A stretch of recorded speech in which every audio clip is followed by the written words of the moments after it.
Are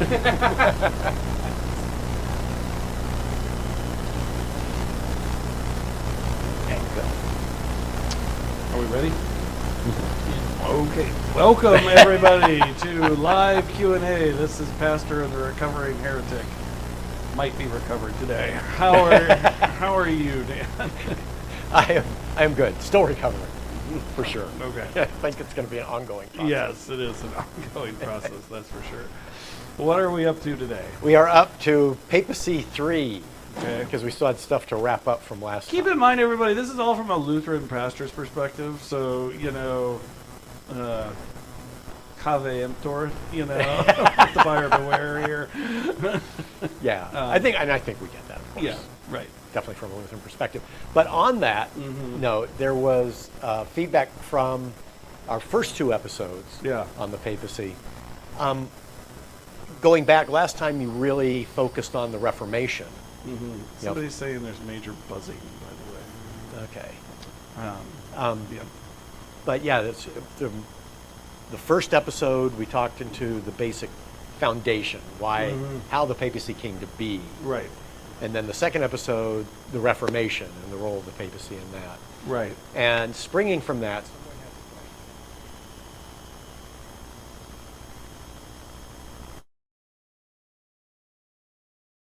was it the Pope's stubbornness at the time? Or was it the printing press? Or was it just the fact that the Dominicans refused to debate Luther on his 95 Theses? Or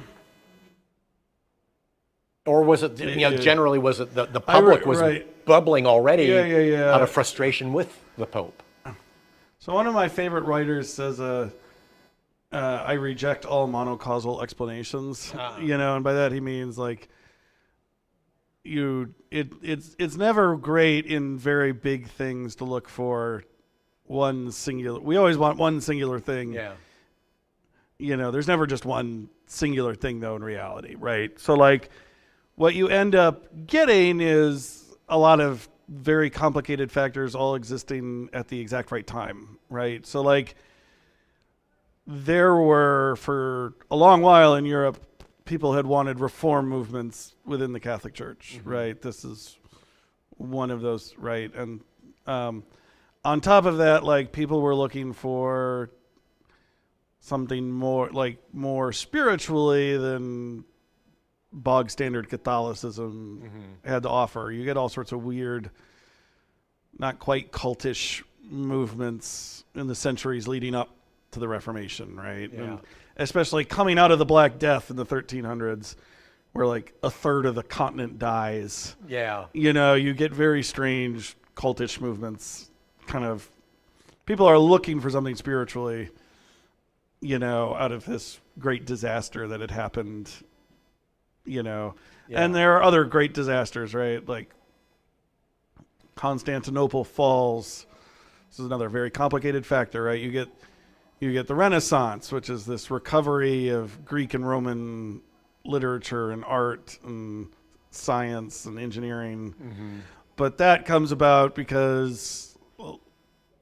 largely because Constantinople falls in 1453, and all the actual, we call them Byzantines, but they're actually the Romans. All the leftover Roman scholars fled to Italy. They fled west. And they took with them all the documents. And so that's why the West suddenly has all these original copies of things again, and so there begins this new interest in, Greek and Hebrew, and out of that, this new interest in the actual biblical language of, Greek and Hebrew, and people begin actually reading the texts in the original language, again, and start saying, well, hold on a minute. You may not have interpreted this quite right. Right. This may be a little off, so you get that. You get Pope Leo and his stubbornness, which is certainly, I think that's a necessary ingredient. I don't think it's the only ingredient, but it's, had he not decided to build a giant, had he not decided that the papacy needed a new Renaissance style cathedral, right? Then all these indulgences wouldn't be sold. Right. Germany wouldn't feel like it was being exploited. Right, but he would need in a new Renaissance style cathedral if you didn't have the Renaissance to begin with, right? And you had these new building styles, and suddenly these small little towns like Pisa and, have these grand, giant, lovely modern structures, and Papacy sitting in this old ruined thing from Constantine's day, So Leo was concerned about the optics. Right. Well, I mean, but seriously, you get like towns like Florence had built these, these towns had built these gigantic, lovely, modern Renaissance style cathedrals, and they're right up the road from the Papacy, and then you get to the Papacy, and it's like, right, old Constantine's building, you got this old shack that's fallen apart. Right. Versus these wonderful new, the Major Domo in Florence and things like that, right? So I would assume that had been building for a while then, because the Gothic cathedrals predating the Renaissance. Yeah, they'd been building for a while, but you get, it's like, oh look, like Rome looks like a mess, on the. So there's no monocausal explanation. I don't think it happens without. I think Luther's a necessary ingredient. You don't get it without this irascible German monk who's alternatively suffers from depression and anger, who can't keep his mouth shut. Who's stubborn as an ass. I don't think you get it without that component. But is he the only component? No. Okay. Similarly, you don't get the Reformation without the politics of the empire, right? You don't, if there's no debate between Pope Leo and Charles V over who's trying to lead the Christian world, you don't get an emperor who's willing to hold a trial for one of his own citizens rather than just hand him over to Rome, and you don't get an emperor who's willing to keep his word that I won't immediately immediately execute you after we find you guilty. Kind of thing. And,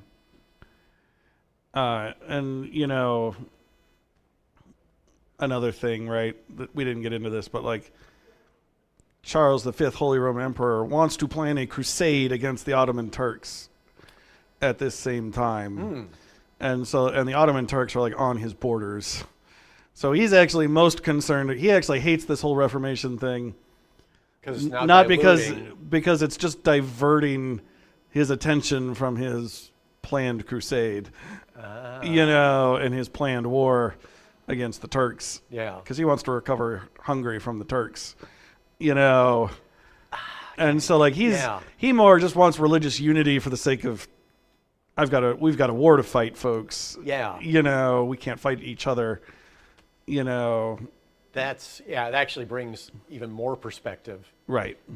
Because I think this is also the same time period that Vlad Dracul, the actual real Dracula, is alive doing his thing, and he's doing his thing is so evil, right? Because he's on the frontiers. With the Turks. Turks are invading his territory. Right. And so, so you don't get you don't get an emperor willing to tolerate Frederick the Wise, who's Luther's prince, basically being like, I'm not handing over this guy to you, Mr. Emperor. You don't even get an emperor willing to tolerate that without these other machinations he's got, which is like, I need Frederick to vote for this war. Yeah. When we call the Diet next time around. Yeah. I need him to vote for this. So I got to take it easy on this Luther guy. Right. And that's a whole separate equation, and that gives the Lutherans time to organize to the point when the emperor's like, okay, we're going to crush this militarily since we can't find a diplomatic solution. By that point, the Lutheran party is organized and there's resistance and, Gotcha. Okay. And on top of that, you get the printing press, where the whole thing wouldn't have spread like it did had it not had this uncontrollable knowledge technology that, meant you could print off 10,000 copies of a thing. Yeah. Rather than you had to hand deliver one copy at a time. Yeah. And you don't have not only is a printing press new, but like the corporation is a new technology. And so there are printing corporations. And since this technology is new, they need something to print. And look, here's this material, and we know it's going to sell. Right. And look, here's this monk who's saying these things about the Catholic Church, like, and it sells like hotcakes, you know. There's profit to be made. Right. Like half the time Luther didn't even hand it to him. He just like wrote it, and then like somebody else delivered it to the printing press, and then they shot off 1 million copies of it, you know. And Did so Luther get any royalties off no, of it? not at all. No. So like, there's no the answer to that question is there's no monocausal explanation. There's no this one thing. I think there are necessary ingredients, but if you don't have this movement of,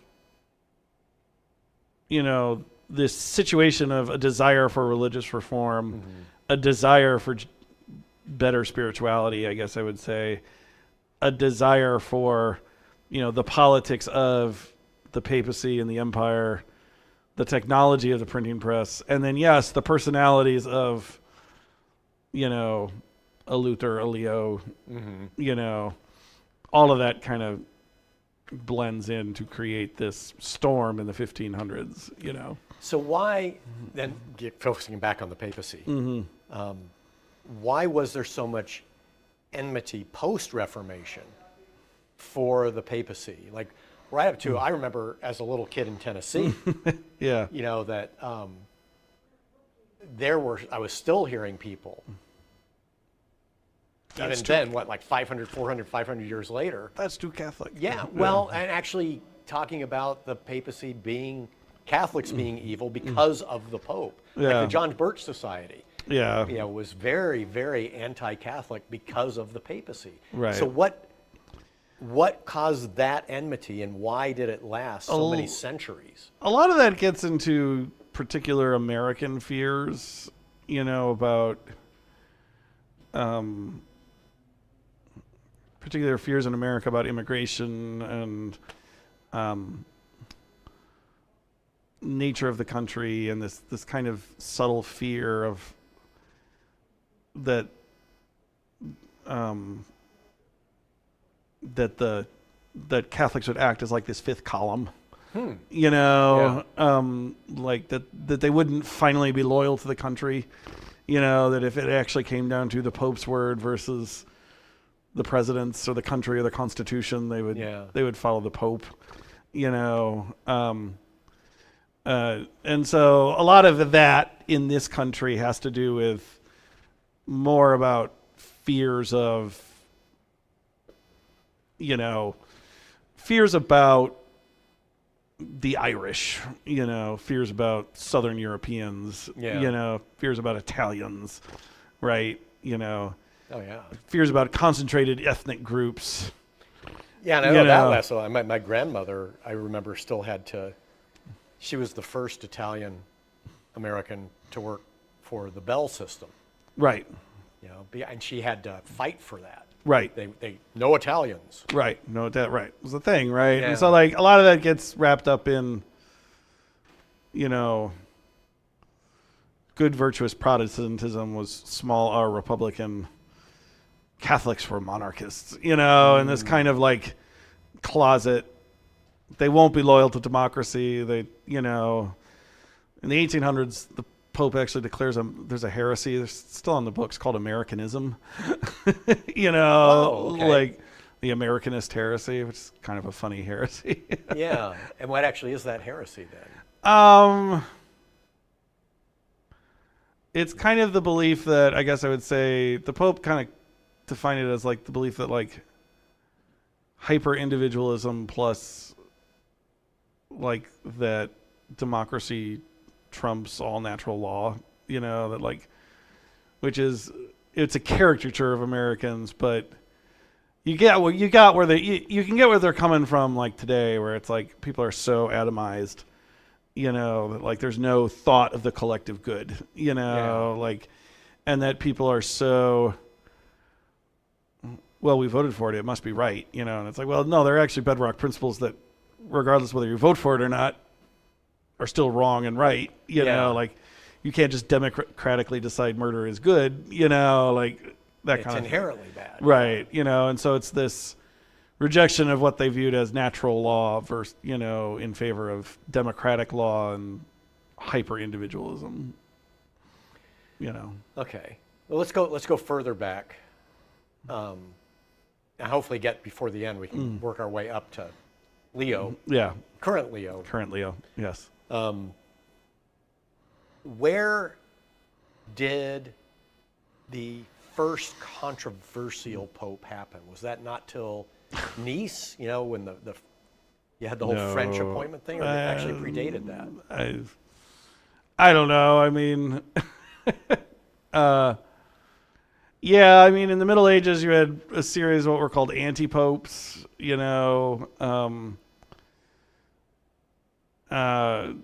Which were these arguments over, the French basically said, we want the Pope to be on our side, not the Holy Roman Emperor's side. And so they invaded Italy and then kidnapped the cardinals and brought them to a town in France called Avignon and named a pope there and said, this is our pope now. Yeah. So politics again. Right. We call them anti-popes. So there's a string of anti-popes for about 100 or so years,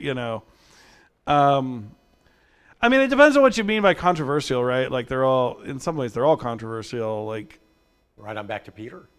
Well, I don't know about Peter, but even Peter, right? I mean, he gets executed by the state, right? Like, they're all in a strange, in the Middle Ages, like there was a running conflict between the Holy Roman Emperor and the Pope actually excommunicated the Holy Roman Emperor 7 times, The same emperor. Yeah, right. Wow. Like, it's like an on again, off again thing,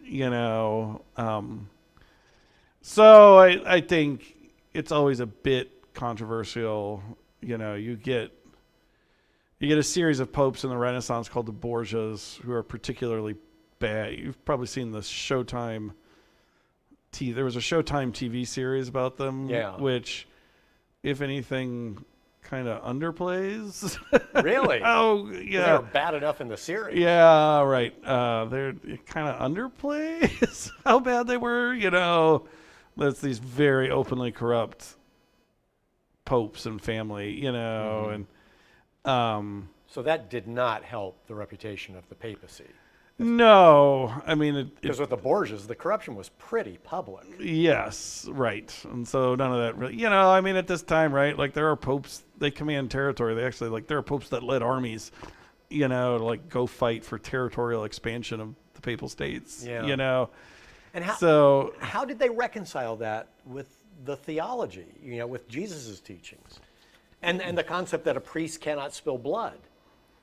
Yeah, well, loopholes can always be found. Not everybody, people who fought weren't priests. Very clear distinction there.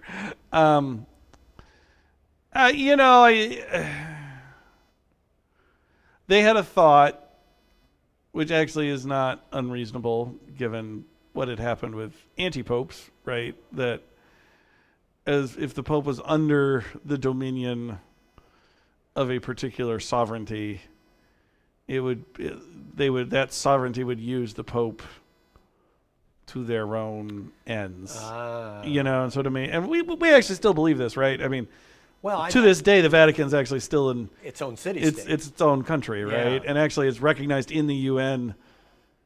Not the Vatican City, but the Church itself, the Holy See, has its own delegation in the UN. And so.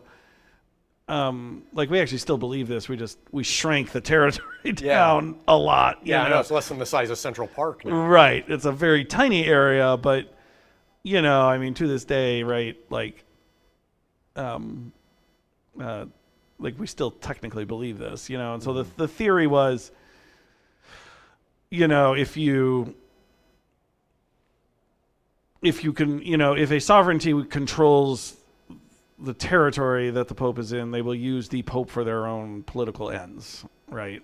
And so not crazy idea. Yeah. I want to check. We got a question, and I've got to check it out here. Did people want the Bible or Luther's interpretation? Yeah. I mean, Yeah. okay. I guess just to broaden that. I'll put it this way. I will quote my Greek professor from seminary. All translators are liars or blasphemers. Okay. In that you can't translate something without without interpreting, right? Like you just can't. It's just there will be interpretation in your translation. I mean, it's not that absolutely no Bible existed in the common tongue, before Luther. Like it did sort of exist.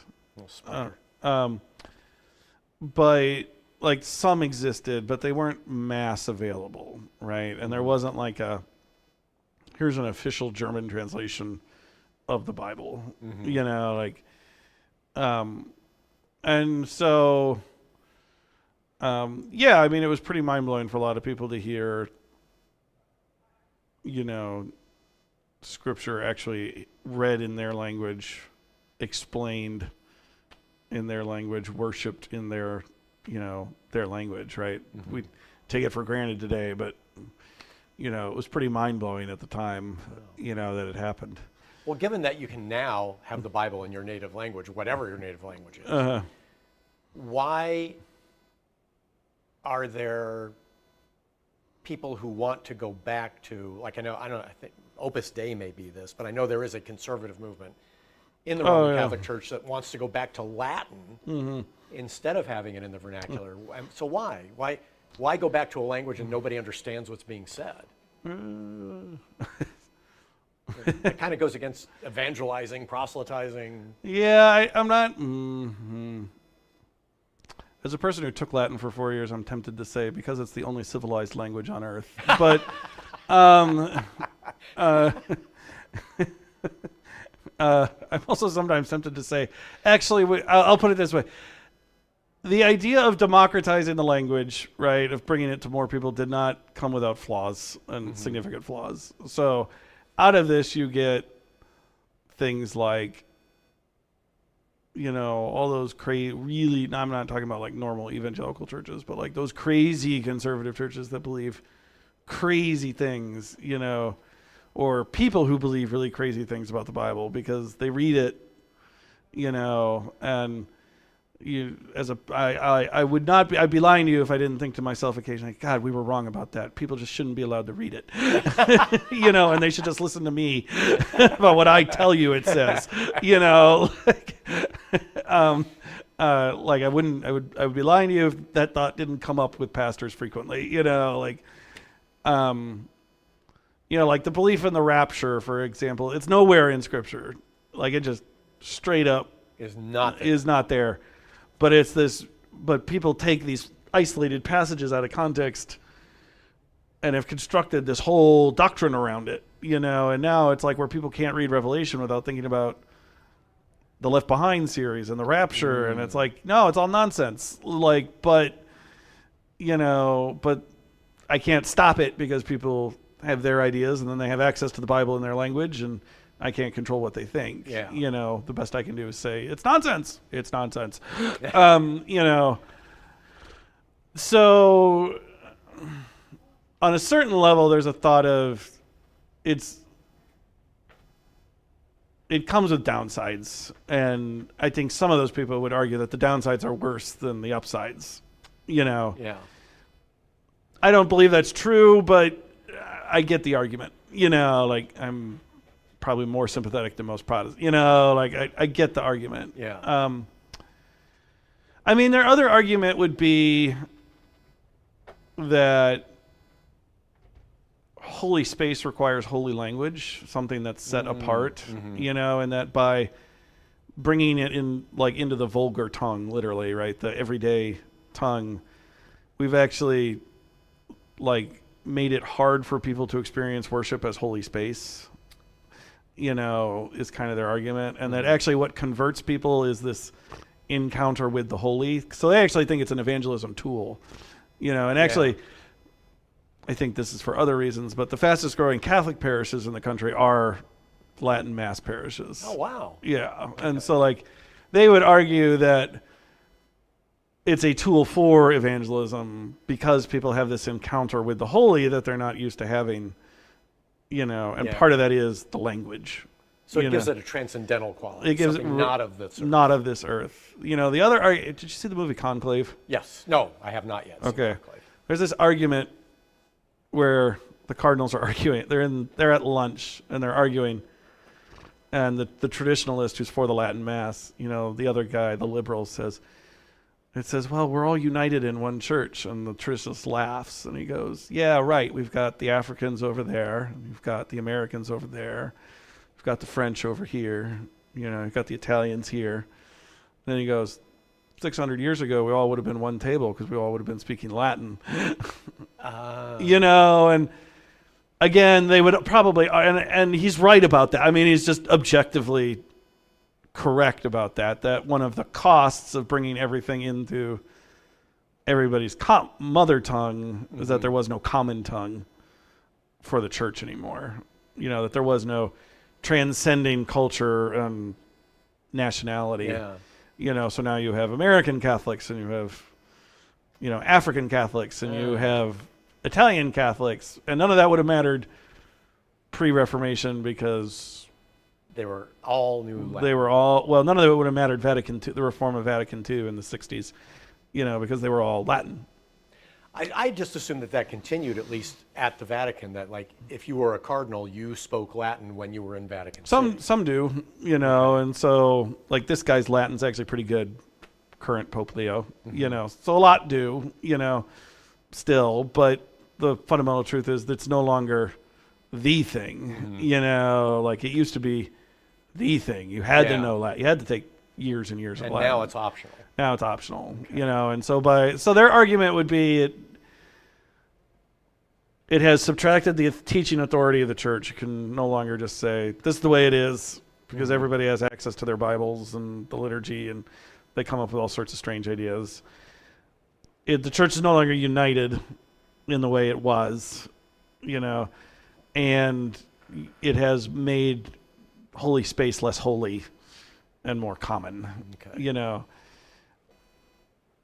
The last one I'm not so sure on. The first two I think they're right on. I just think the price to pay was worth it. It's yes, I hear you. You're probably correct on those things, but people understanding Jesus' words in their own tongue is worth it. Would be my argument. Well, and it's kind of the point of Pentecost, right? Yes, exactly. Understanding, is part of it, right? So. All right, we're almost out of time. So one big question it's like the low-hanging fruit, which we're talking about the papacy, but papal infallibility. When I found out that it wasn't part of the very roots of the papacy, that it's a more recent thing, that surprised me. But so why did it come about? Okay, as with all things in the Catholic Church, if you buy the propaganda, and I don't mean propaganda in a bad way. I want to be clear about that. I just mean it's the official church. The official messaging line. They would say this has been a tradition that is true since the beginning. It just wasn't officially codified for a while. Okay. Now that actually happens in the church quite often, right? The actual list of the books of the Bible of the New Testament especially, was pretty firmly set very early on, but we didn't get around to codifying it until Nicaea. That happens. Sometimes we do things for so long and we don't think to codify it, and then suddenly somebody's like, shouldn't we put that on paper somewhere? And everybody's like, yeah, probably. And so the First Vatican Council took place in the late 1800s. And the church is dealing with a lot of things. It's dealing with, this is the height of rationality and the rationality movement, and people are, science is exploding, and there's this challenge to the church's authority, which is taking place on the very grounds of, does religion exist, right? So the very premise of having religion. Right, and so one of the things they did at the First Vatican Council, and on top of that, the world is changing, so, and it's changing left and right, So one of the things they did at the First Vatican Council is they codified, again, the papal line is they codified, if you're Protestant, they would say they invented it, do what you will with that. I probably think truth is somewhere in between. Yeah. What's called the church's, the papal infallibility. Now you have to be very clear here. The Pope is not universally infallible at all moments. Papal infallibility refers to a very specific kind of speaking the Pope does, which is called ex cathedra.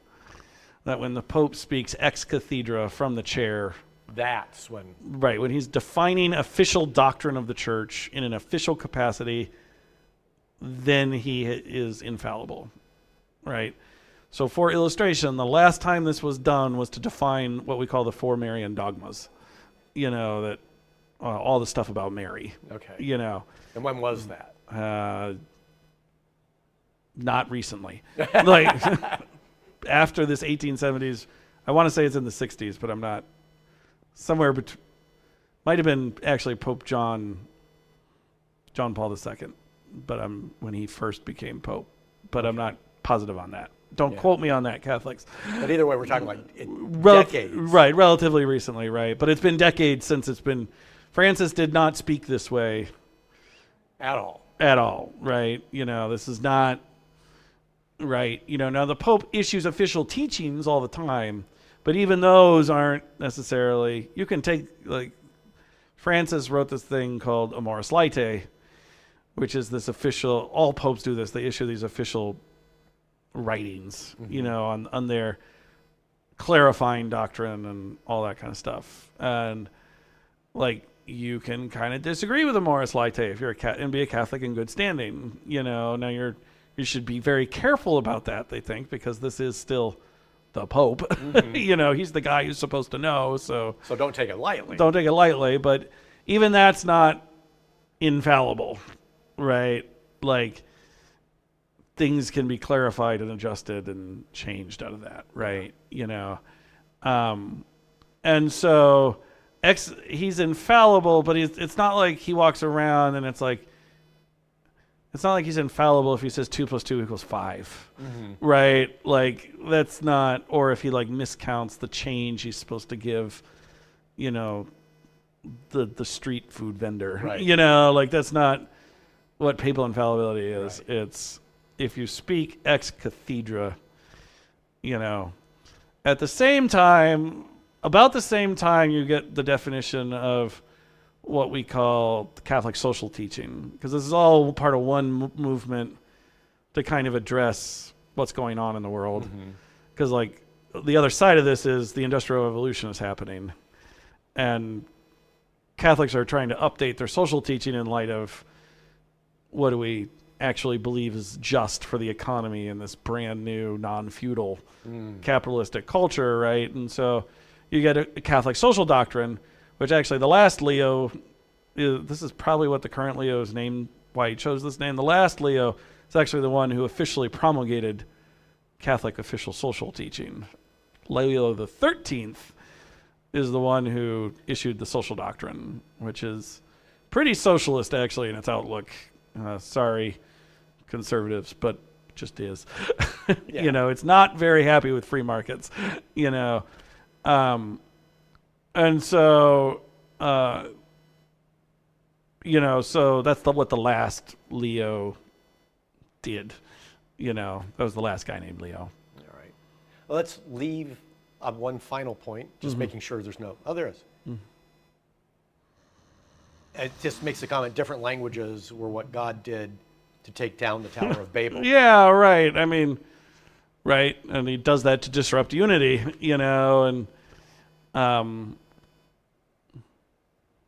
yeah, and I would notice the Pentecost miracle is not everybody speaks the same language again. Notice the Pentecost miracle is everybody hears in their language. in their language, right? You know, Yeah, which I still think means it was telepathy. Suddenly the disciples had telepathy. yeah, it could be, right? But I mean, the point remains either way, right? Like, I agree. Pentecost, it is, Babel was about disrupting their unity, but the unity God returns us to is not, God never goes back to the way things were before, right? It's always building on what has happened, you know. Curious thing about God. He's never just like, oh, let's go back to the golden age, right? It's like Pentecost doesn't undo, it's not like we all speak Proto-Indo-European or something like Right. that, right? Like, Pentecost doesn't undo what happened at Babel. It corrects it, but it corrects it by suddenly everybody's able to hear in their language the gospel. Yeah. You know, which is a different So communication is unified. communication. Not the is language. not the language, right? You know, and so it's never, you never get to go back with God. You know, he never thinks, oh, let's just go back to the way things were. It's always forward. right. We've built something new. Let's go forward. Okay. And then that actually is just a good point to wrap up. Mm-hmm. We built something new to look forward, and I guess we'll apply that to the papacy. We've got a new Yep. pope in the world Got a new pope. who's Yeah. from Chicago. Yes. So He's a White Sox fan, but the White Sox need help, so maybe the divine can help them. Lord knows normal management can't. So yeah, we'll wrap on that point. As Drew keeps shaking no, even Yeah. divine help won't help the White Sox. remember, White Sox fans, suffering is the noble call of the people of God. So, yeah. And on that note, thank you, everybody. See you, folks.